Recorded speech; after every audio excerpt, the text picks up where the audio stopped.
Welcome back to another story on Infidelity Tales Lab. Before we begin, tell us, where in the world are you watching from? Now, let's dive into today's story. Chapter 1. The Perfect Facade. The morning sun filtered through the pristine windows of the Jackson family home in suburban Denver, casting long shadows across the hardwood floors. Walker Jackson stood at the kitchen island, methodically preparing his 7-year-old daughter Emily's lunch. His movements precise and calculated, traits that had made him successful in his security consulting business. "Dad, do I have to go to school today?" Emily asked, her small voice barely above a whisper as she picked at her breakfast cereal. Walker studied his daughter's face, noting the dark circles under her eyes that had been growing more pronounced since they'd moved into this house 6 months ago. Emily had always been bright and talkative, but lately, she'd become withdrawn, spending most of her time alone. "Of course, sweetheart. Education is important," Walker replied, though something in his gut told him there was more to her reluctance than typical childhood complaints. His wife, Letha Jackson, breezed into the kitchen wearing a perfectly pressed business suit, her blonde hair immaculately styled. At 34, she still turned heads wherever she went, something Walker had once taken pride in. Now, he noticed how she avoided his gaze, how her phone seemed permanently attached to her hand. "I'll be late tonight," Letha announced, grabbing her coffee cup without looking at either of them. "Big client meeting." Walker nodded, though he'd noticed these big client meetings had become increasingly frequent. Letha worked as a marketing director for a mid-sized firm downtown, a job that had never required such extensive overtime before. "Which client?" Walker asked casually, but Letha was already heading toward the garage. "The Morrison account," she called back, her voice slightly too high. "Adrian thinks we might land the contract if we present tonight." Adrian. Walker had heard that name mentioned more often lately. Adrian Potts, the creative director at Letha's firm, was supposedly spearheading several major campaigns. Walker made a mental note to research Mr. Potts more thoroughly. After Letha left, Walker helped Emily gather her backpack, noticing how she carefully avoided the family room where her older brother Kyle usually watched morning cartoons. Kyle, their 15-year-old, had been different lately too, defensive, argumentative, and oddly protective of his mother. "Emily, is everything okay at school?" "At home?" Walker asked, kneeling to her level. Emily's eyes darted around nervously before she shook her head. "Everything's fine, Daddy." But Walker Jackson hadn't built a successful security firm by ignoring his instincts. 20 years of military service and another 10 running background checks and threat assessments for high-profile clients had taught him to read people, to spot lies, to identify vulnerabilities. His own family, it seemed, was full of them. As he drove Emily to school, Walker's mind wandered to the changes he'd observed over the past months. The new house had been Letha's idea. A fresh start, she'd called it. Bigger, more expensive, in a better neighborhood. They could afford it, thanks to Walker's thriving business, but the timing had struck him as odd. Why the sudden urge to move from the home they'd built together? Then there were the small things, new clothes, expensive perfume, a sudden interest in yoga classes that required special outfits and equipment. Letha had always been image conscious, but this felt different, more secretive. After dropping Emily off, Walker returned home to find Kyle getting ready for school. The teenager barely acknowledged his father's presence, grabbing his backpack and heading for the door. "Kyle, wait," Walker called out. "We need to talk." "About what?" Kyle's tone was defensive, his shoulders tense. "About your attitude lately. About your mother. About this family." Kyle's face flushed red. "There's nothing to talk about. Everything's fine. Is it?" Walker stepped closer to his son, noting how Kyle's eyes shifted away. "Because from where I'm standing, it looks like everyone in this house is keeping secrets." "Maybe you should ask Mom about secrets," Kyle muttered, then immediately looked like he regretted saying it. "What does that mean?" "Nothing. I'm late for school." Kyle bolted for the door, leaving Walker standing alone in the foyer of a house that suddenly felt more like a stage than a home. Walker spent the rest of the morning in his home office, ostensibly working on client files, but his mind kept returning to Kyle's parting comment. As a former Army intelligence officer, Walker had learned to trust his instincts, and right now, Every instinct was screaming that something was very wrong with his family. He pulled out his laptop and began what he did best: investigation. Adrian Potts was 38, divorced, no children. He joined Letha's firm 8 months ago, right around the time she'd started suggesting they needed more space, a bigger house, a fresh start. The timeline was suspicious, but Walker needed more than coincidence. He opened a secure program he used for client work, one that could track digital footprints, and began mapping out patterns. Letha's credit card statements showed charges at restaurants Walker didn't recognize, shopping trips she'd never mentioned, and a concerning pattern of purchases at a boutique hotel downtown. His phone buzzed with a text from Letha: "Meeting running long. We'll be very late. Don't wait up." Walker stared at the message, noting the timestamp. It was barely noon. That evening, Walker ordered pizza for himself and Emily. Kyle had texted that he was eating at a friend's house, another recent development. As they sat in the dining room, Walker noticed Emily pushing her food around her plate, her appetite non-existent. "Emily, you've barely eaten anything today. Are you feeling sick?" "No, Daddy."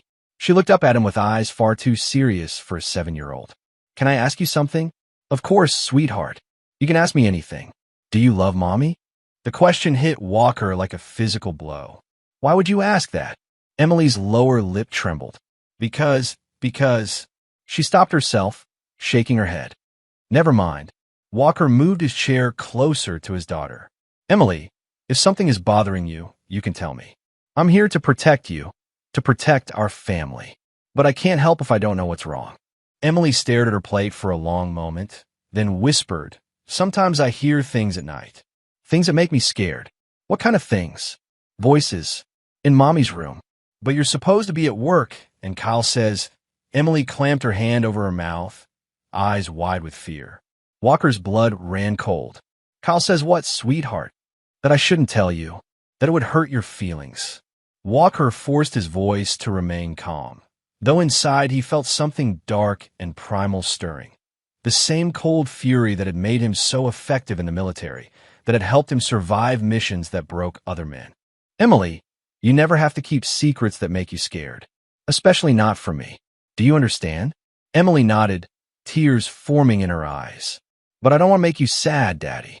Walker pulled his daughter into his arms, holding her close while his mind raced through possibilities, each one worse than the last. His wife was having an affair. His son was covering for her. And his 7-year-old daughter was being forced to keep secrets that were eating her alive. "Emily," he said softly, "I want you to know that no matter what happens, no matter what you tell me, I will always love you, and I will always protect you. Can you remember that?" Emily nodded against his chest, and Walker made a silent promise to himself. Whatever was happening in his house, whatever betrayal his family was hiding, he would uncover the truth. And then he would make sure that those responsible paid for every moment of fear they put his daughter through. Walker Jackson had spent his career protecting others. Now, it was time to protect himself. Chapter 2. The Revelation. 3 days later, Letha announced she needed to attend a weekend conference in Chicago. Kyle would be staying at his friend Darren's house for the weekend, leaving Walker alone with Emily. As Walker watched his wife pack her overnight bag with unusual care, selecting outfits he'd never seen before, he felt the familiar weight of certainty settling in his chest. "It's a shame you can't come with me," Letha said, though her tone suggested relief rather than disappointment. "But someone needs to stay with Emily." "Of course," Walker replied evenly. "Have a safe trip." He kissed her goodbye at the door, noting how she stiffened slightly at his touch, how her perfume was different, more expensive, more sensual. As her car disappeared down the street, Walker turned to find Emily watching from the stairs, her small face etched with an expression far too knowing for a child her age. Friday evening passed quietly. Walker ordered Chinese takeout, and he and Emily watched movies on the couch. But as bedtime approached, Emily grew increasingly anxious, fidgeting with the hem of her pajamas and casting nervous glances toward her mother's bedroom. "Daddy," she said as Walker tucked her into bed, "will you leave your door open tonight?"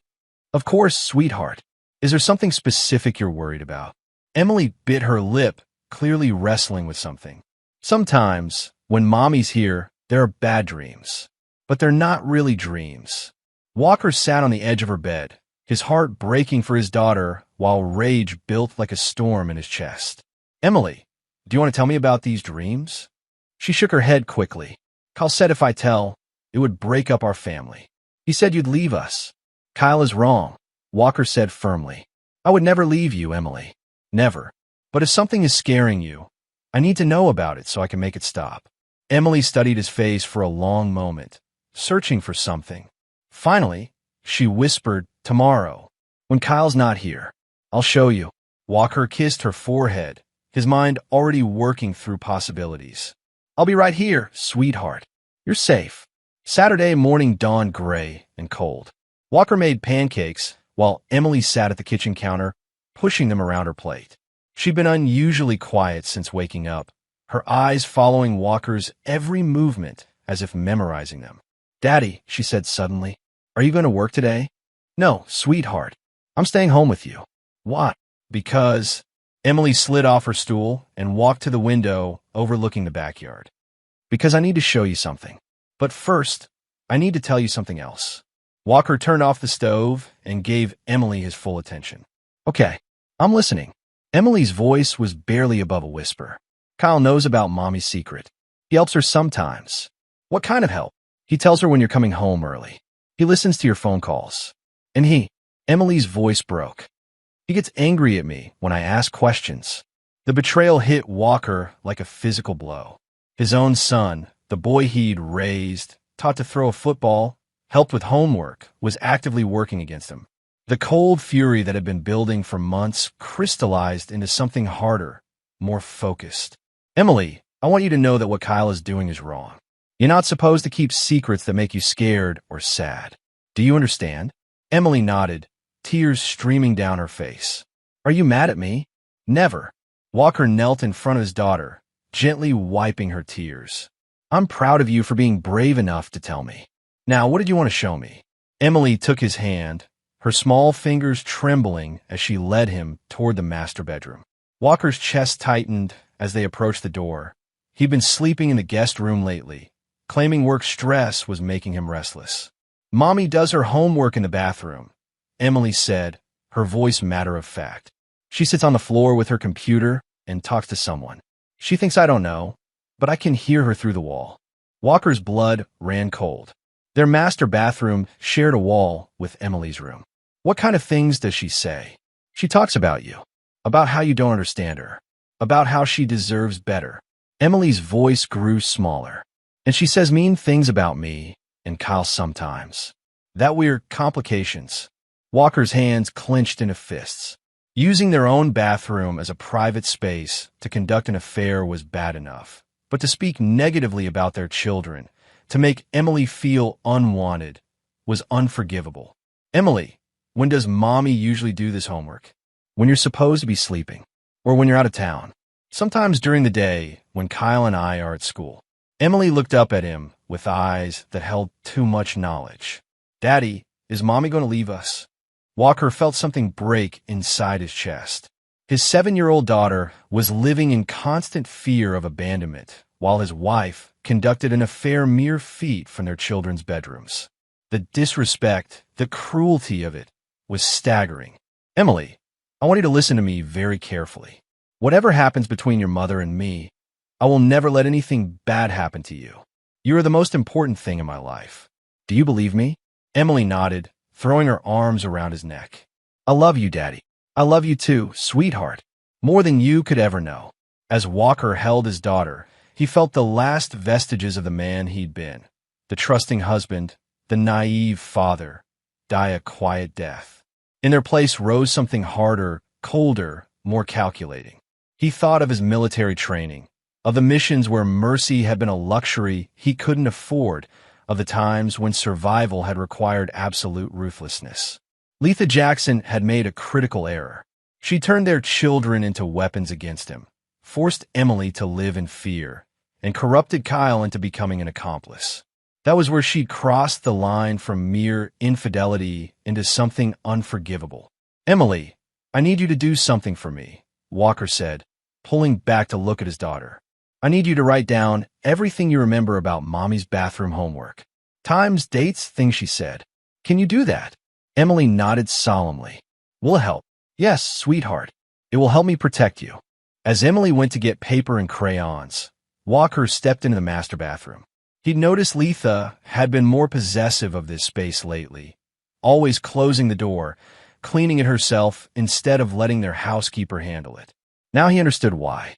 He examined the room with professional eyes, noting the positioning, the acoustics, the sight lines.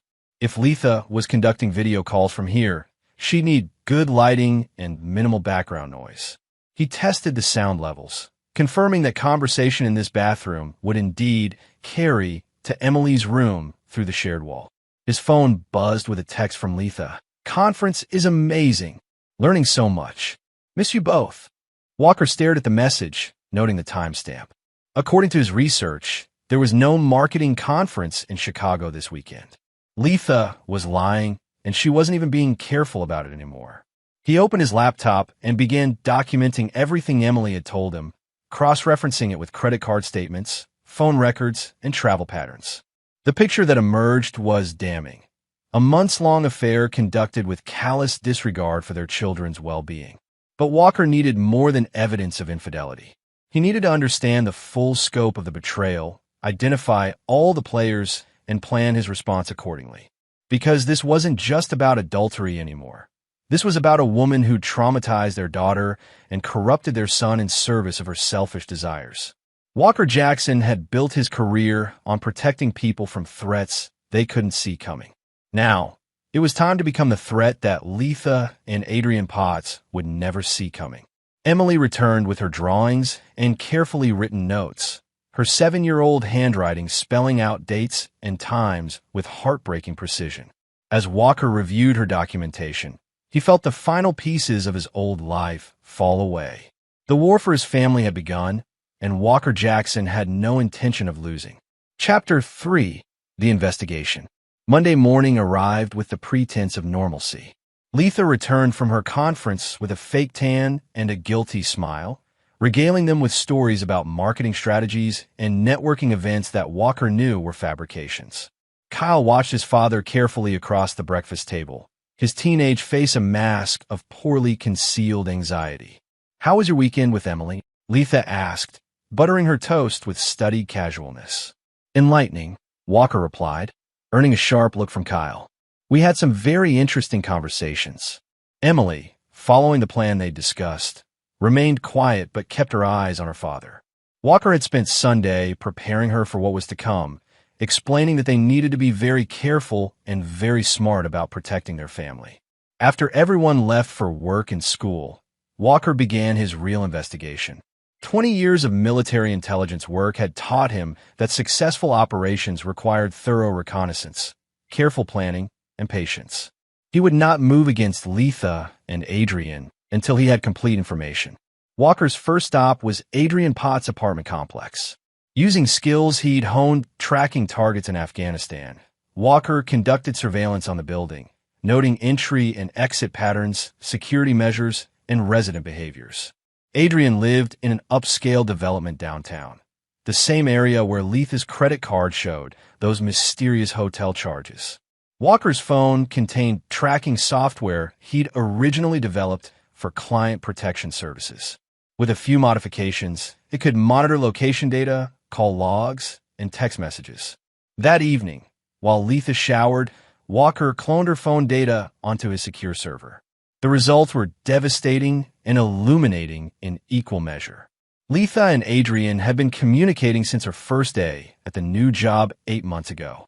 The early messages were professional, but within weeks they'd escalated to explicit sexual content. Walker read through months of conversations where his wife had complained about their marriage, their children, and their life together with shocking viciousness. "Walker has no imagination," she'd written. "He thinks providing for us financially is the same as being a real husband. I need someone who understands passion. Emily is so needy lately," another message read. "Sometimes I think we had kids too young. They're holding us back from really living." But the messages about Kyle were the most disturbing. "Kyle knows about us, and he's fine with it. He actually said he thinks his father is boring and that I deserve to be happy. Smart kid, he gets it. Walker felt bile rise in his throat. Letha hadn't just corrupted Kyle. She'd made him an active participant in her deception. His 15-year-old son had been groomed into betraying his own father. The phone records revealed that Letha and Adrian spoke multiple times daily, often while Walker was in the same house. Credit card statements showed expensive dinners, hotel stays, and shopping trips that coincided with Walker's business travel. They'd been using his absence, his hard work providing for the family, as opportunities to conduct their affair. But the most damning evidence came from Letha's cloud storage account. Walker found hundreds of photos and videos, including intimate recordings made in their family bathroom, the same space Emily could hear from her bedroom. The violation was so complete, so intentional, that Walker felt something fundamental shift inside him. That night, as Letha slept beside him, or pretended to sleep, Walker lay awake planning. His military training had taught him that effective warfare required understanding your enemy's weaknesses, their support structures, and their escape routes. Letha and Adrian had made several critical errors that would facilitate their destruction.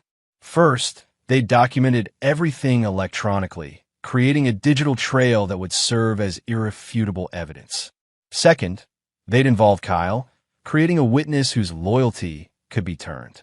Third, they traumatized Emily, giving Walker not just motivation, but moral justification for extreme measures. Over the next week, Walker built comprehensive profiles on both targets. Adrian Potts was ambitious but careless, recently divorced due to his own infidelity, and deeply in debt despite his impressive salary. He'd been embezzling small amounts from client accounts to fund his lifestyle, something Letha either didn't know or chose to ignore. Walker also discovered that Adrian had a history of targeting married women at his previous jobs, a pattern that suggested this wasn't love, but predatory behavior. Armed with this information, Walker began planning phase 2 of his operation. Friday evening, Walker announced he would be traveling to Portland for a client meeting the following week. "How long will you be gone?" Letha asked, though her excitement was poorly concealed. 3 days, Monday through Wednesday. Walker watched Kyle's reaction carefully. His son immediately reached for his phone, no doubt planning to share this intelligence with his mother. The betrayal stung, but it also provided opportunity.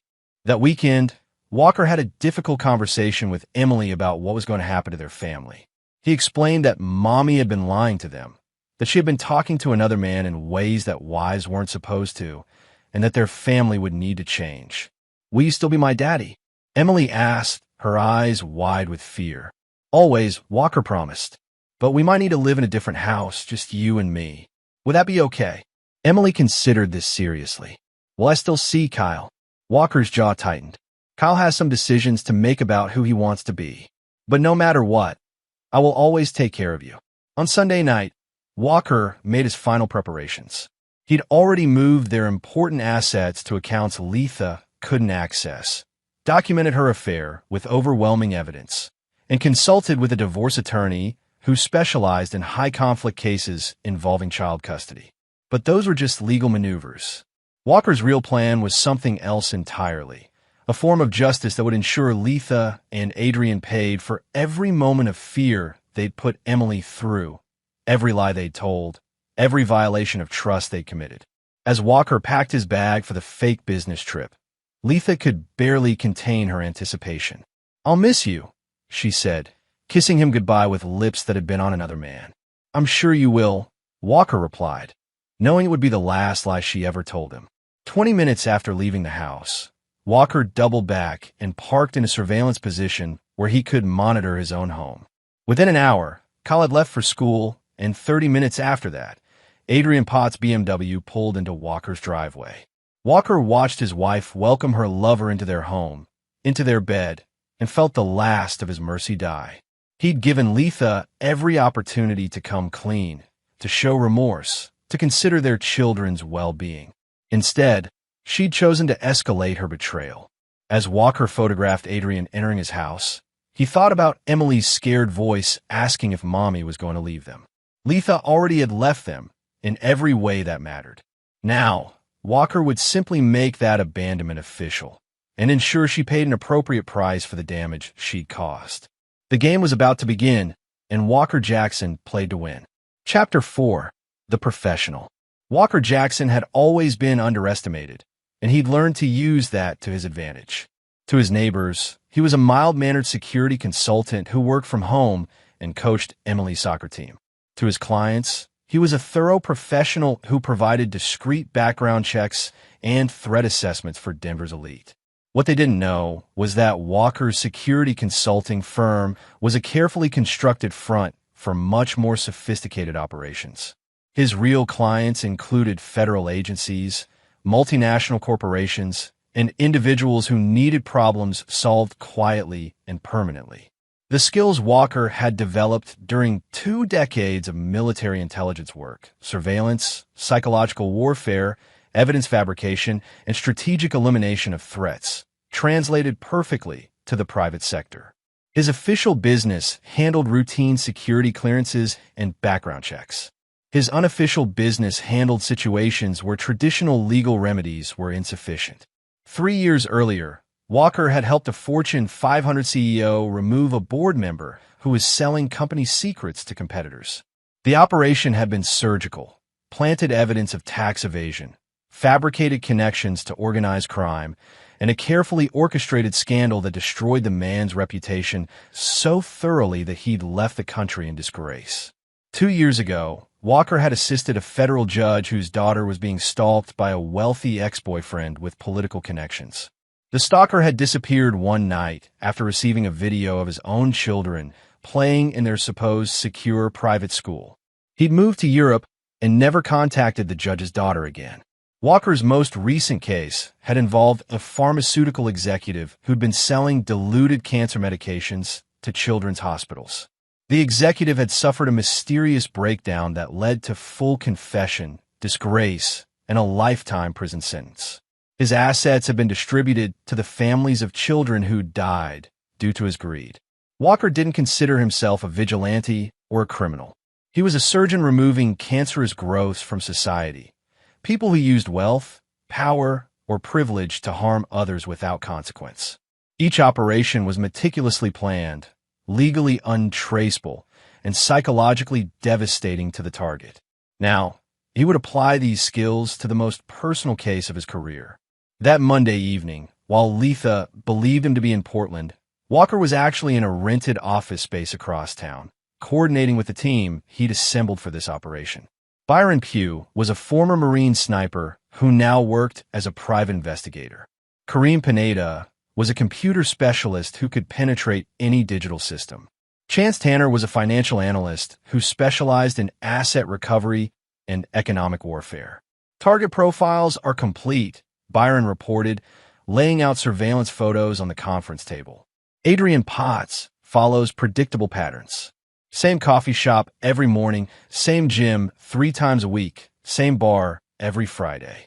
He's careless with personal security. Kareem pulled up data on his laptop. His financial situation is worse than we initially thought. He's leveraged to the limit on credit cards, has a second mortgage on his apartment, and his ex-wife is demanding increased alimony payments. He's definitely skimming from client accounts to stay afloat. Chance nodded approvingly. Financial pressure makes people stupid. We can use that. Walker studied the assembled intelligence. What about weaknesses? Psychological vulnerabilities? Classic narcissist, Byron replied. Believes he's smarter than everyone around him. Has a history of leaving digital evidence because he thinks he's untouchable. The pattern with your wife isn't unique. He's done this before. Elaborate. Kareem pulled up a series of photos and documents. Adrian Potts has targeted married women at 3 previous jobs. Always the same pattern.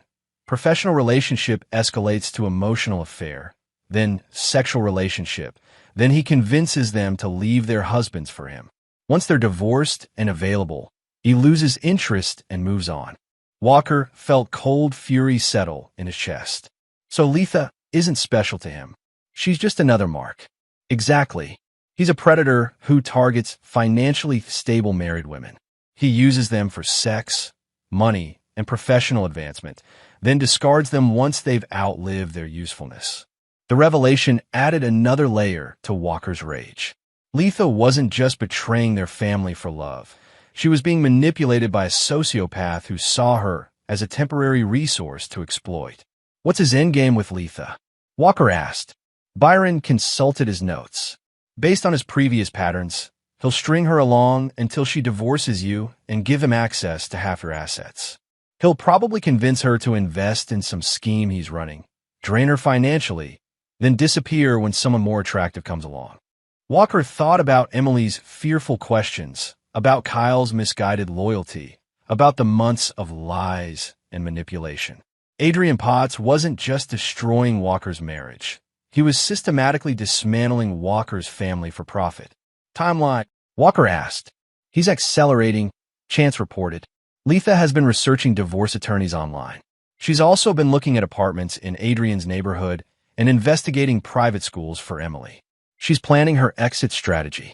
The irony wasn't lost on Walker.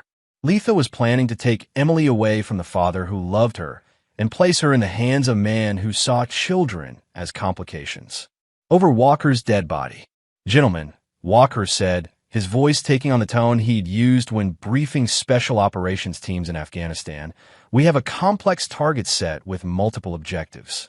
Primary goal is the complete destruction of Adrian Potts, financial, professional, and social.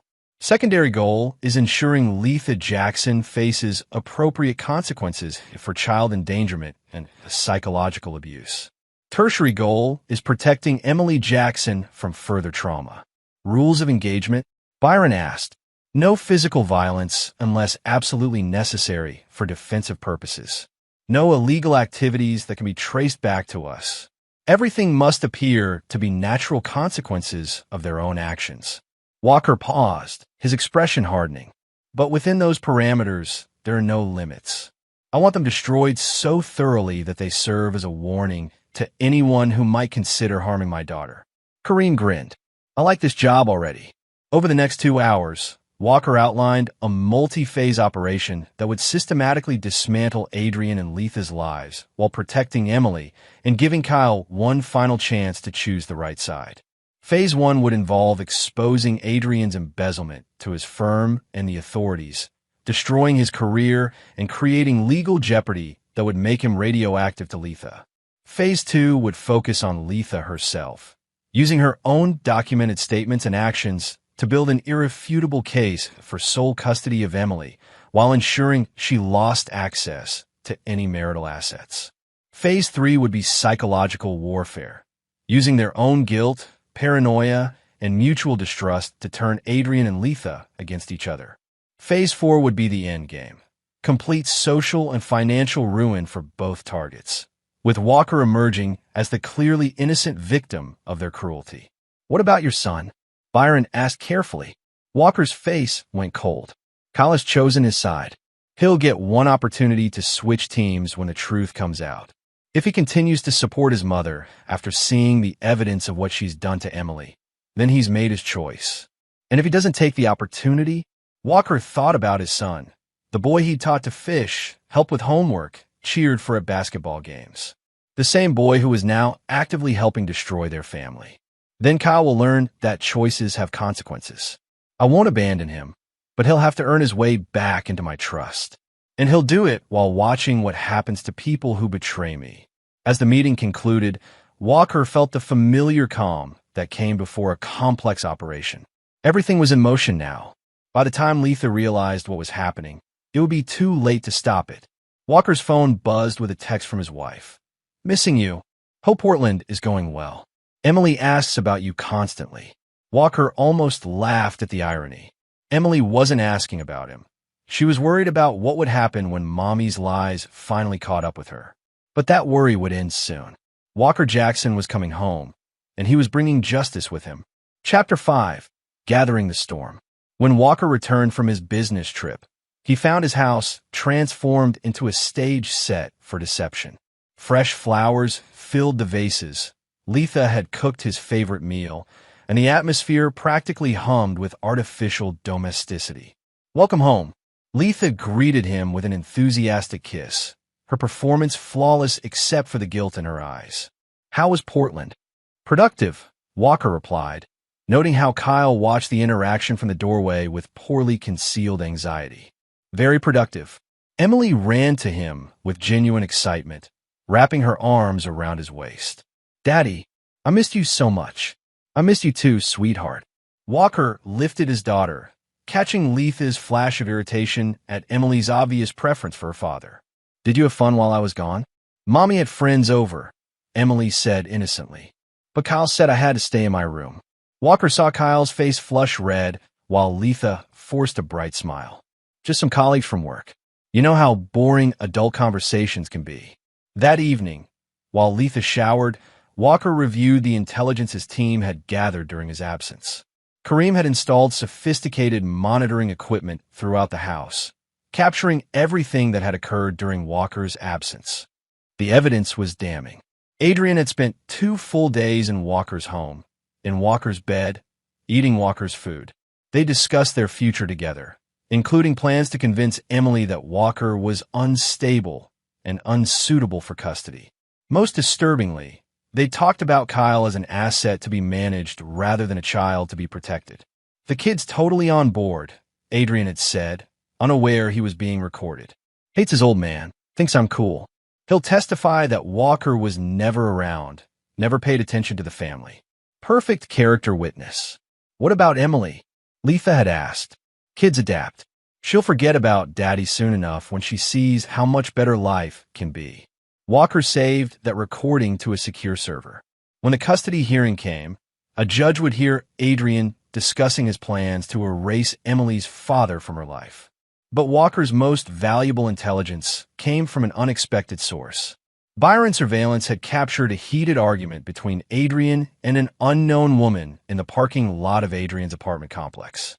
Facial recognition identified her as Hillary Daniel, Adrian's ex-wife. He owes me $30,000 in back alimony, Hillary had told Byron when he'd approached her as a private investigator hired by concerned parties to investigate Adrian's finances. The bastard claims he's broke, but I know he's hiding money somewhere. He always is.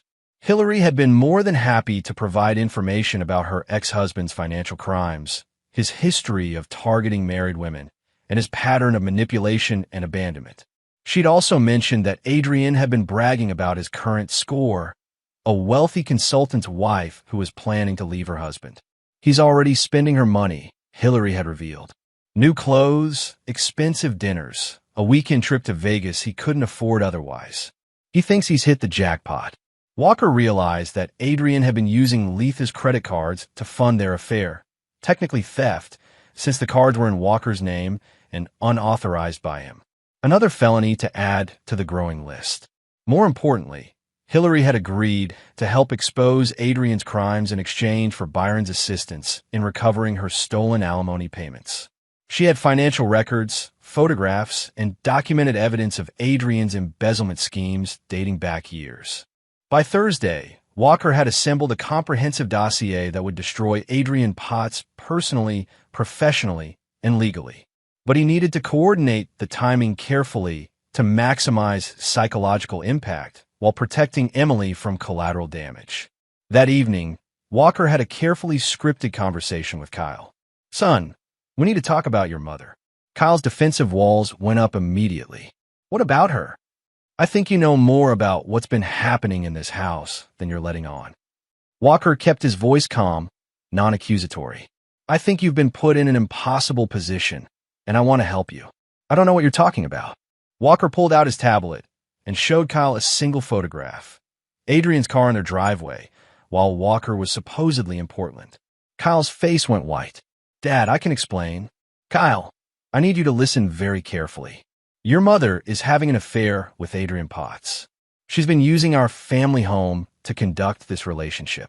She's been lying to all of us for months, and she's been planning to take Emily away from me. Kyle started to protest, but Walker held up a hand. I know she's told you that I'm the problem, that I don't understand her, that she deserves better. She's also told you that keeping her secrets is protecting our family. But Kyle, I need you to understand something. The man your mother is involved with is not who she thinks he is. Walker showed Kyle the financial records Hillary had provided, the evidence of Adrian's pattern with other married women, and the recordings of Adrian discussing Kyle and Emily as pawns to be manipulated. He doesn't care about you, your mother, or your sister, Walker said quietly. You're all just resources to him, and when he's finished using your mother, he'll disappear and leave all of us to deal with the wreckage. Kyle stared at the evidence, his face cycling through disbelief, anger, and finally understanding. Mom doesn't know about this. Your mother knows what she wants to know. She's so invested in the fantasy that she's not seeing the reality. Walker leaned forward. Kyle, I'm going to stop this. I'm going to protect our family and make sure Emily never has to be afraid again. But I need to know, are you willing to help me protect your sister? Kyle was quiet for a long moment, processing everything he'd learned. Finally, he looked up with tears in his eyes. Dad, I'm sorry. I thought, Mom said you didn't love us anymore, that you were always working, always distant. She said Adrian made her happy in ways you never could. Kyle, I've been working so hard because I wanted to provide for this family. I wanted to give you and Emily every opportunity, but I should have been paying more attention to what was happening at home. That's on me. What do you need me to do? Walker felt a surge of relief. His son was still salvageable. I need you to act normal around your mother until this is over. Don't let her know that you know the truth about Adrian. Can you do that? Kyle nodded, his jaw set with determination that reminded Walker of himself at that age. What's going to happen to Mom? Your mother made choices, Kyle. Now she has to live with the consequences. But you and Emily, you're my priority. Whatever happens, I'll make sure you're both safe. As Kyle went to his room to process everything he'd learned, Walker felt a piece of his family falling back into place. His son had been manipulated and lied to, but underneath the confusion and misguided loyalty, Kyle was still a good kid who wanted to protect his family. Now Walker had to make sure that when everything came crashing down, Emily and Kyle would be standing safely beside him while Letha and Adrian faced the ruins of their own making. The storm was gathering, and Walker Jackson controlled the weather. Chapter 6. The Trap is Set. Friday evening brought another of Letha's spontaneous work dinners. Walker watched her prepare for the evening with meticulous care. New dress, expensive perfume, jewelry he'd bought her for their anniversary, being worn for another man. Don't wait up, she said, kissing him goodbye with practiced deception. This client is really high maintenance. I'm sure they are, Walker replied, knowing that Adrian was indeed high maintenance, just not in the way Letha intended. After Letha left, Walker gathered Emily and Kyle in the living room. It was time for the final phase of preparation. Kids, I need to tell you something important about what's going to happen this weekend. Emily curled up against his side while Kyle sat forward, alert and ready. Since their conversation 2 days earlier, Kyle had been a different person, more mature, more protective of Emily, and visibly angry at how he'd been manipulated. Sunday, some things are going to change in our family, Walker continued. People are going to learn the truth about what's been happening here, and it's going to be very difficult for everyone. Will Mommy be in trouble? Emily asked in a small voice. Walker chose his words carefully. Mommy made some choices that hurt our family, sweetheart. When grown-ups make bad choices, there are consequences. But I want you to know that none of this is your fault, and you're going to be safe no matter what happens. Emily nodded solemnly while Kyle reached over to squeeze her hand. The bond between the siblings had strengthened considerably since Kyle learned the truth about his mother's affair. What do you need us to do? Kyle asked. Tomorrow is Saturday. Your mother will probably want to spend time with both of you. She's going to be feeling guilty about what she's been doing, so she might be extra attentive. I want you both to be polite and normal, but you don't have to pretend to be happy if you're not. What about Sunday? Kyle pressed. Sunday, we're going to have some visitors. People who need to see our family situation for themselves. Emily, do you remember the nice judge we talked about? The one who helps decide where children should live. Emily nodded. Walker had prepared her carefully for the custody evaluation that would take place, explaining that sometimes judges needed to make sure children were safe and happy. She's going to come here with some other people, and they're going to ask you questions about how you feel living here. I want you to tell them the truth about everything, about being scared at night, about the secrets you were told to keep, about anything that made you worried or sad. Can you do that? Will it help? Emily asked. Yes, sweetheart. It will help make sure you never have to be scared in your own home again. Kyle looked troubled. Dad, what about Mom? I know she lied to us, but she's still our mother. Walker had been dreading this question, but Kyle deserved an honest answer. Kyle, your mother is going to face consequences for her choices. She's going to lose things that were important to her. But here's what I need you to understand. Everything that happens to her is the result of what she chose to do. You didn't cause it, Emily didn't cause it, and I didn't cause it. Your mother caused it when she decided to put her affair ahead of her children's well-being. Will we ever see her again? Emily asked. I don't know, sweetheart. That will depend on whether your mother can learn from her mistakes and become the kind of person who puts her children first. Right now, she's not that person. You don't understand. Adrian was helping us. He was going to make sure Emily and I were financially secure when Letha stopped herself, realizing what she'd almost admitted. When you what, Letha? When you left me and took my daughter to live with a man who embezzles money from cancer charities. The silence on the other end of the line was deafening. Judge Blake raised her eyebrows at this new information. Letha, are you there? Walker, please. We need to talk. There are things you don't understand about our marriage, about what I need about. Letha, I'm here with Judge Blake from Family Court, representatives from Child Services, and FBI agents investigating Adrian's crimes. If you have something to say about our marriage or our children, this would be an excellent time to say it. Another long silence. Then, Letha's voice, smaller and more desperate. You planned this. You knew about Adrian and you set him up.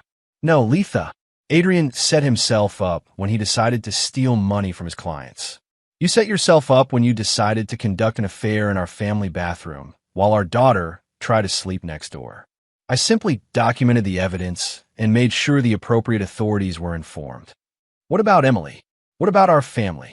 Walker looked at his daughter, who was coloring at the kitchen table while Kyle helped her. Both children finally relaxed and peaceful in their own home. Emily is fine, Letha. She's safe. She's not scared anymore. And she's surrounded by people who put her welfare ahead of their own selfish desires. As for our family, you destroyed that when you chose Adrian over your children. Walker, please. I made mistakes, but we can fix this. We can go to counseling. We can... Letha, there's no we anymore. You're going to be arrested as an accessory to Adrian's financial crimes. You're going to lose custody of Emily because you've demonstrated that you're willing to traumatize her to facilitate your affair. And you're going to discover that the man you threw your family away for never loved you. He was just using you for money and sex until something better came along. Judge Blake gestured for Walker to wrap up the call. Letha, I suggest you hire a good attorney. You're going to need one. Don't come to this house. Don't contact Emily. And don't contact Kyle unless your lawyer advises it. We'll communicate through our attorneys from now on. Walker ended the call to find everyone in the room staring at him. Mr. Jackson, Judge Blake said carefully, that was remarkably well orchestrated. Your Honor, I spent 20 years in military intelligence. When someone threatens my family, I respond with all available resources. And Adrian Potts? How did you discover his criminal activities? I ran a standard background check as part of documenting my wife's affair. His embezzlement came to light during that investigation. I felt obligated to report it to the appropriate authorities. Byron Pugh, Walker's former Marine colleague, stepped out of the kitchen where he'd been photographing evidence. Your Honor, Mr. Potts has been stealing from children's cancer research funds for over 2 years. Mrs. Jackson's affair provided him with additional resources, but his criminal activity predates their relationship. Judge Blake shook her head in disgust. Mr. Jackson, based on what I've seen today, I'm prepared to grant you emergency temporary custody of Emily, with supervised visitation only for your wife, pending further evaluation. Emily looked up from her coloring. Does that mean I don't have to be scared anymore? No, sweetheart, Judge Blake replied. You don't have to be scared anymore. As the officials prepared to leave, Walker felt a mixture of satisfaction and sadness. His family was safe, but the cost had been tremendous. Letha would face criminal charges, social disgrace, and the loss of her children. Adrian would spend years in federal prison. But Emily was smiling for the first time in months, and Kyle was standing taller, no longer burdened by secrets and lies. Sometimes, Walker reflected, justice required the complete destruction of those who chose evil over good. And Walker Jackson had never been more committed to justice than when it came to protecting his children. The war was far from over, but the first major battle had been decisively won. Chapter 8. The Dominoes Fall. Monday morning brought the sound of news vans setting up outside Walker's house. The arrest of Adrian Potts for embezzling from children's cancer funds had made headlines, and his connection to a prominent marketing firm had turned a financial crime story into a human interest scandal. Walker watched from his office window as reporters interviewed neighbors about the perfect family next door that had harbored such darkness. He'd anticipated the media attention and prepared for it carefully. At 9 a.m., Walker's attorney, Harry Sellers, arrived for their scheduled meeting. The custody hearing is scheduled for Thursday, Harry reported. Letha's attorney is arguing that her affair doesn't constitute child endangerment and that you've orchestrated a malicious prosecution to gain custody advantage. What's her attorney's strategy? They're claiming that you manipulated the evidence, that Adrian was coerced into confessing, and that your military background makes you an unstable influence on the children. Harry smiled grimly. It's a desperate defense, but they have to try something. Walker pulled out a thick folder. Then perhaps they should see this. The folder contained additional evidence Walker had held in reserve. Recordings of Letha and Adrian explicitly discussing how to alienate Emily from her father. Financial records showing they'd already begun spending Walker's money on apartment deposits and private school applications. And most damning of all, a video recording of Adrian bragging to his friends about hitting the jackpot with a rich consultant's wife. Walker, this is devastating, Harry said, reviewing the materials. With this evidence, Letha won't just lose custody. She could face charges for conspiracy to commit parental alienation. That's the idea. At 2 p.m., Walker received a call from his former colleague Byron Pugh. Adrian's not handling prison well, Byron reported. He's claiming that everything was Letha's idea, that she seduced him into the affair and convinced him to steal money to fund their future together. Walker wasn't surprised. Men like Adrian always blamed women when their schemes collapsed. Is anyone believing him? The prosecutors aren't buying it. They have evidence of his previous embezzlement schemes dating back years. But Letha's attorney might try to use his statements to minimize her culpability. Let them try. I have recordings of Letha actively participating in planning Emily's alienation from me. Adrian's lies won't help her. That evening, Walker sat down with Emily and Kyle for dinner at their kitchen table, the first peaceful family meal they'd shared in months. Dad, kids at school are asking questions about the news stories, Kyle said. How should I handle it? Tell them the truth. Your mother made some bad choices. She got involved with a bad man, and now she's facing the consequences. You and Emily are safe now, and that's what matters. Emily looked up from her macaroni and cheese. Daddy, will Mommy go to jail? The conversation was painful, but necessary. Walker needed his children to understand that the dissolution of their family wasn't random or cruel. It was the logical consequence of Letha's choices. Saturday unfolded exactly as Walker had predicted. Letha returned home with expensive gifts for the children and an abundance of forced cheerfulness.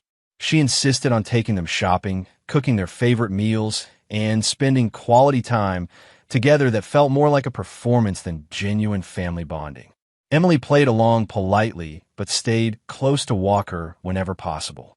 Kyle was civil but distant, his new understanding of his mother's manipulation making her attention feel hollow and manipulative. Walker spent the day making final preparations.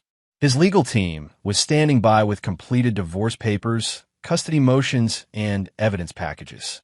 His financial advisor had secured all marital assets and accounts that only Walker could access.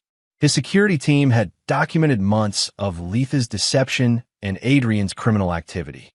Most importantly, Walker had coordinated with Family Court Services to conduct an emergency custody evaluation based on evidence of emotional abuse and child endangerment. The evaluation would take place Sunday afternoon, giving the court professionals an opportunity to see the family dynamics firsthand before Letha had time to craft a defense. Sunday morning arrived gray and cold. matching Walker's mood as he watched Letha prepare for another work commitment. "I have to meet with Adrian about the Morrison project," she announced, not even bothering to maintain the pretense that Adrian was just a colleague anymore. "I'm sure you do," Walker replied. "Take your time. Take all the time you need." Letha looked at him sharply, something in his tone setting off alarm bells. "What's that supposed to mean?" "It means that I hope you and Adrian have a very productive meeting. I hope you discuss all the plans you've been making together." For the first time in months, Letha looked genuinely afraid. "Walker, what are you talking about?" "I'm talking about the fact that I know everything, Letha. About Adrian, about the affair, about the lies, about your plans to take Emily away from me. I know all of it." Letha's face went white, then red, then calculating.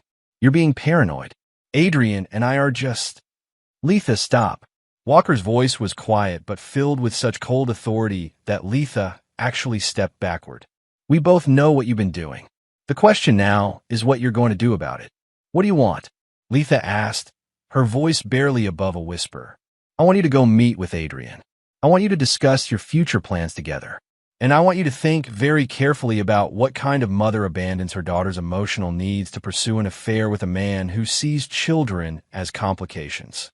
Letha grabbed her purse and keys with shaking hands. "This isn't over, Walker." "No," Walker agreed. "It's not, but it will be very soon." As Letha's car disappeared down the street, Walker turned to find Emily and Kyle watching from the stairs. "Is today the day, Dad?" Kyle asked. "Yes, son. Today is the day everything changes." Walker gathered his children close, knowing that in a few hours, their family would never be the same. But also knowing that for the first time in months, Emily would go to sleep without fear, and Kyle would understand the difference between loyalty and enabling. The trap was set, the evidence was overwhelming, and Walker Jackson was ready to remind everyone why he'd never lost a war. Chapter 7. The Reckoning Begins. At precisely 2 p.m., 3 black sedans pulled into Walker's driveway. The first car carried Judge Evelyn Blake, who would be conducting the emergency custody evaluation. The second carried representatives from Colorado Child Protective Services. The third carried 2 FBI agents investigating financial crimes in the marketing industry. Walker had choreographed this moment carefully. While Letha was at Adrian's apartment, believing she was safe in her secret world, the real world was about to crash down around both of them. "Mr. Jackson," Judge Blake extended her hand as she approached the front door. "Thank you for accommodating this emergency evaluation. I understand there are serious concerns about child endangerment. Your Honor, I appreciate you taking this matter seriously. My daughter has been living in fear in her own home for months." As the officials entered, Walker noticed Kyle take Emily's hand, positioning himself protectively beside his sister. The siblings had grown closer since learning the truth, united in their need to protect each other from the chaos their mother had created. Judge Blake, a stern woman in her 50s with kind eyes, knelt to Emily's level. "Hello, Emily. I'm Judge Blake. I'm here to make sure you're safe and happy. Is it okay if we talk?" Emily nodded, looking to Walker for reassurance. "Daddy says you help children who are scared." "That's right, sweetheart. Can you tell me about times when you've been scared here at home?" What followed was heartbreaking and damning. Emily, with the clarity that only children possess, described months of whispered conversations that kept her awake, strange men's voices in her mother's room, and a fear that her family was going to break apart. She told the judge about being forced to keep secrets that made her stomach hurt, about her brother's anger and confusion, and about feeling safest when her father was home. Kyle's testimony was even more devastating. As a teenager, he could articulate the psychological manipulation he'd endured, the way his mother had positioned him as a weapon against his father, and the guilt he'd felt for betraying the one parent who'd actually put the children's welfare first. "She told me Dad didn't love us anymore," Kyle said, his voice breaking. "She said he was just staying for the money and that we'd be better off without him. She made me believe that keeping her secrets was protecting Emily. But Emily was getting more scared every day, and I didn't know what to do." Judge Blake's expression grew more serious with each revelation. "Kyle, did your mother ever ask you to lie about your father's behavior or character?" "Yes, ma'am. She wanted me to tell people that Dad was never home, that he ignored us, that he had anger problems. None of it was true, but she said it would help her get custody of Emily. The child services representatives took detailed notes while photographing Emily's bedroom, specifically documenting how the sound carried from the master bathroom where Letha had conducted her affairs. The evidence of deliberate emotional abuse was overwhelming. At 3:30 p.m., Walker's phone rang. Letha's name appeared on the screen. "Answer it," Judge Blake instructed, "but put on speaker." "Hello, Letha." "Walker, what the hell is going on?" "There are FBI agents at Adrian's apartment. They're arresting him for embezzlement and fraud." Walker met Judge Blake's eyes. "I'm sorry to hear that, Letha. Where are you?" "I'm at the police station. They want to question me about financial irregularities at my company." "Walker, you have to help me. This is all some kind of mistake."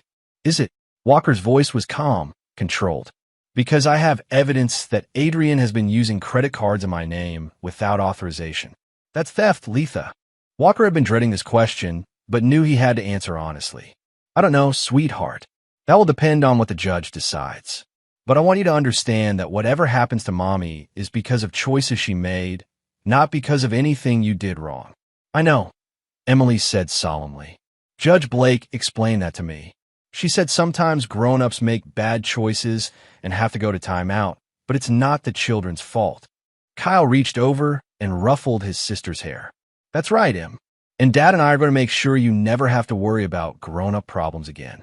Walker felt a surge of pride watching Kyle step into his role as protective big brother. The crisis had forced Kyle to mature quickly, but it had also revealed the young man of character Walker had always hoped his son would become.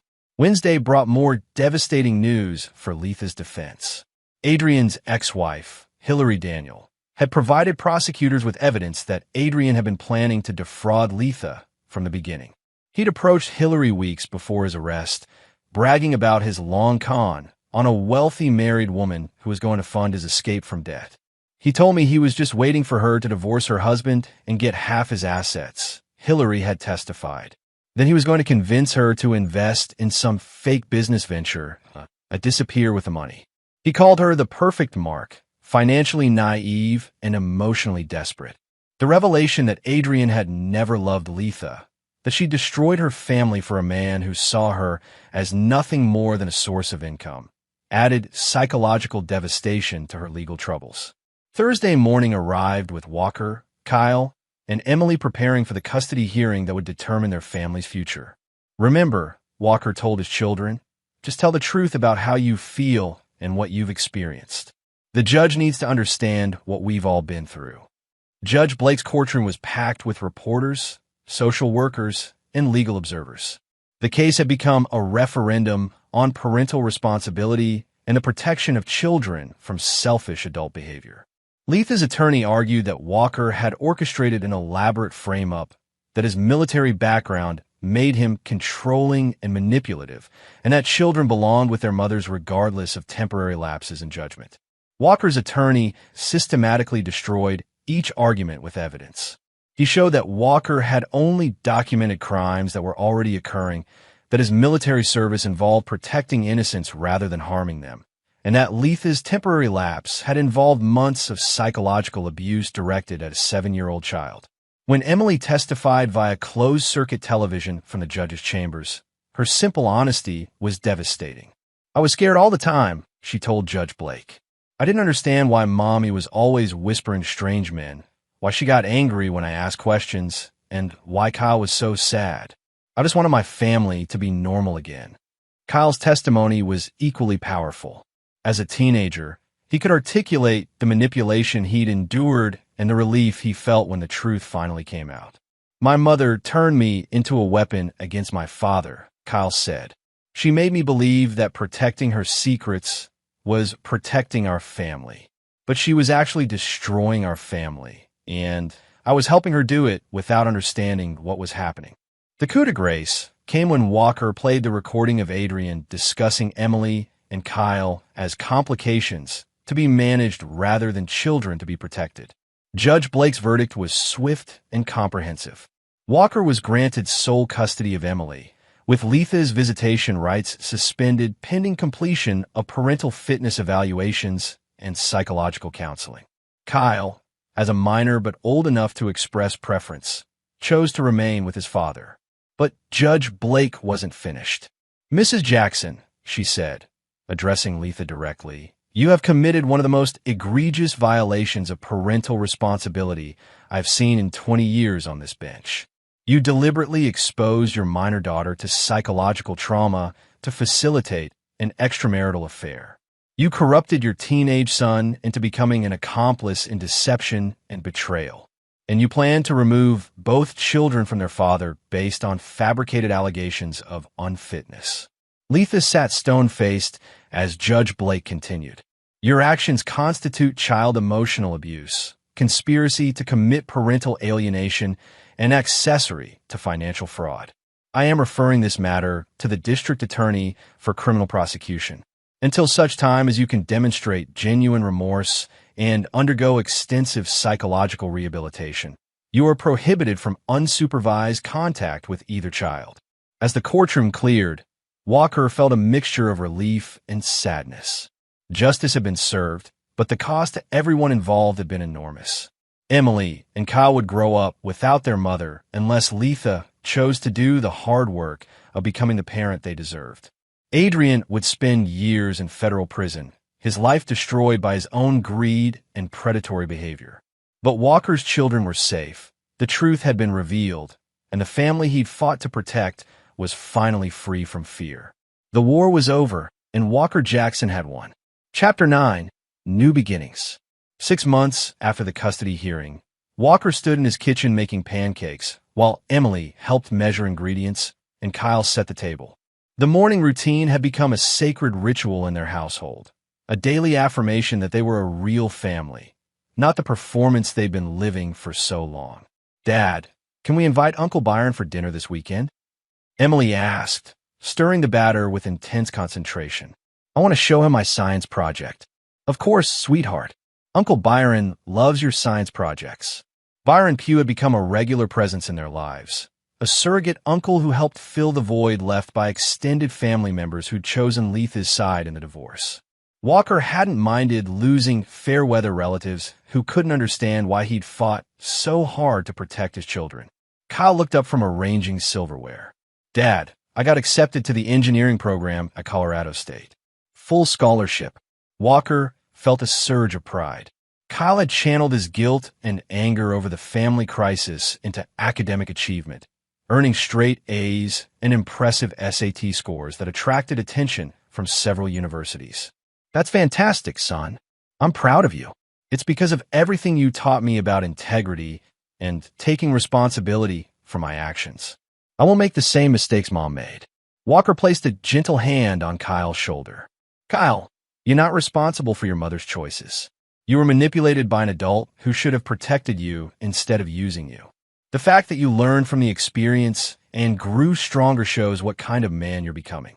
Emily looked up from her pancake duties. "Kyle's the best big brother ever.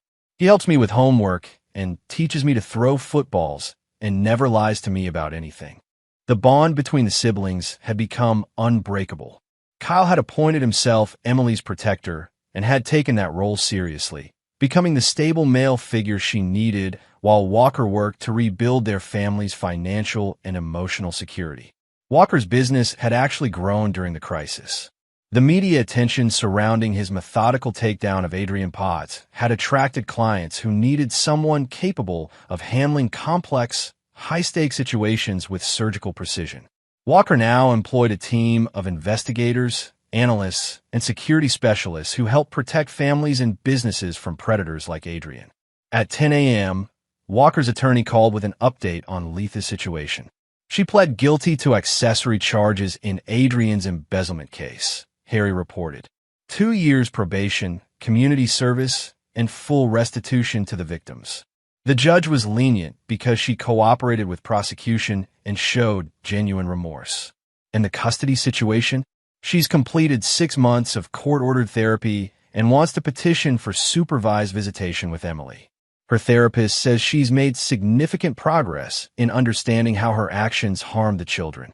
Walker considered this carefully. Emily had occasionally asked about her mother, usually wondering if Letha was safe and whether she still loved her children. Walker had answered honestly. Letha was safe. She did love Emily and Kyle, but she'd made terrible choices that hurt everyone.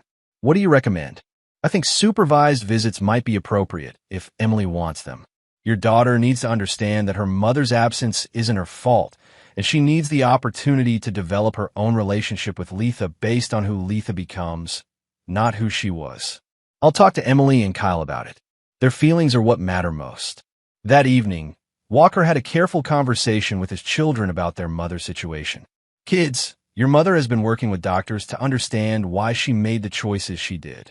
She's asked if she can visit with Emily sometimes, with a social worker present to make sure everyone feels safe. Emily considered this seriously. Will she try to take me away from you again? No, sweetheart. The judge made it very clear that you live with me, and that won't change. These visits would just be a chance for you to talk to your mother if you want to. What about Kyle? Emily asked. Can he come too? Kyle looked uncomfortable. I don't think I'm ready to see Mom yet. Maybe someday, but not now. Walker respected his son's decision. Kyle's betrayal had run deeper because he was old enough to understand what he was being asked to do. His healing process would take longer and might never be complete. Emily, you don't have to decide right now. But if you do want to see your mother, Kyle and I will support you completely. Emily nodded thoughtfully. Can I think about it? Of course, sweetheart. Take all the time you need. 2 weeks later, Emily decided she wanted to meet with her mother. The supervised visit took place at a family service center, with a trained counselor present to ensure Emily's emotional safety. Walker waited in the lobby while Emily spent an hour with Letha. When Emily emerged, she was thoughtful but not upset. How was it, sweetheart? Mommy cried a lot. She said she was sorry for scaring me and that she never wanted to hurt our family. She looks different, sadder, but maybe more honest. How do you feel about seeing her? Emily considered this carefully. I still love Mommy, but I don't want to live with her. She made me feel scared for too long. But maybe if she keeps getting better, we can be friends sometimes. Walker was amazed by his daughter's emotional maturity. At 7 years old, Emily had developed a sophisticated understanding of love, forgiveness, and personal boundaries that many adults never achieved. As they drove home, Emily asked, Daddy, will you ever get married again? Walker had been dreading this question. I don't know, sweetheart. Right now, I'm focused on taking care of you and Kyle. Someday, maybe I'll meet someone who loves our family and wants to be part of it. But only if she makes us all happier and safer. She'd have to be really special to be better than just us, Emily said with 7-year-old certainty. Yes, she would. Very special indeed. That night, after Emily was asleep and Kyle was finishing homework, Walker sat in his office reviewing the journey that had brought them to this point. The family photos on his desk told the story. Happy pictures from before the crisis, formal custody hearing photos where everyone looked strained and sad, and new pictures where the remaining family members looked peaceful and genuine. Walker had no regrets about the brutal efficiency with which he'd dismantled Letha and Adrian's plans. They'd threatened his children's well-being, and he'd responded with overwhelming force. The fact that both targets were now facing the consequences of their own choices rather than arbitrary punishment made the outcome morally justifiable. Adrian Potts was serving 8 years in federal prison, his reputation destroyed, his future prospects eliminated. He would never again have the opportunity to prey on vulnerable families. Letha was slowly rebuilding her life, working as a receptionist while paying restitution to Adrian's victims and attending therapy. She might someday become the mother Emily and Kyle deserved, but that would require years of consistent effort and genuine change. Kyle was thriving academically and personally, having learned valuable lessons about integrity, loyalty, and the importance of protecting innocent people from predatory behavior. Emily was happy, safe, and no longer afraid in her own home. She learned that adults who truly love children put those children's needs first, and she'd never again tolerate being made to feel scared or unsafe. As for Walker himself, he learned that some wars are worth fighting regardless of the cost. When someone threatens your family, you respond with everything you have until the threat is eliminated. Walker Jackson had built his life around protecting others. Now, having successfully protected his own children from the greatest threat they'd ever faced, he could rest easy knowing that his family was safe, his enemies were defeated, and justice had been served. The daughter who'd whispered secrets in fear was now laughing freely. The son who'd been manipulated into betrayal had become a protector of innocence. The father who'd been deceived and disrespected had emerged victorious. Some stories end with forgiveness and reconciliation. This story ended with justice and peace. Walker Jackson asked for nothing more. And there you have it. Another story comes to an end. What did you think? I'd love to hear your thoughts in the comments below. If you enjoy this story, consider joining our community by subscribing. It means the world to us. For more stories like this one, check out the recommended videos on screen. And I'll see you there.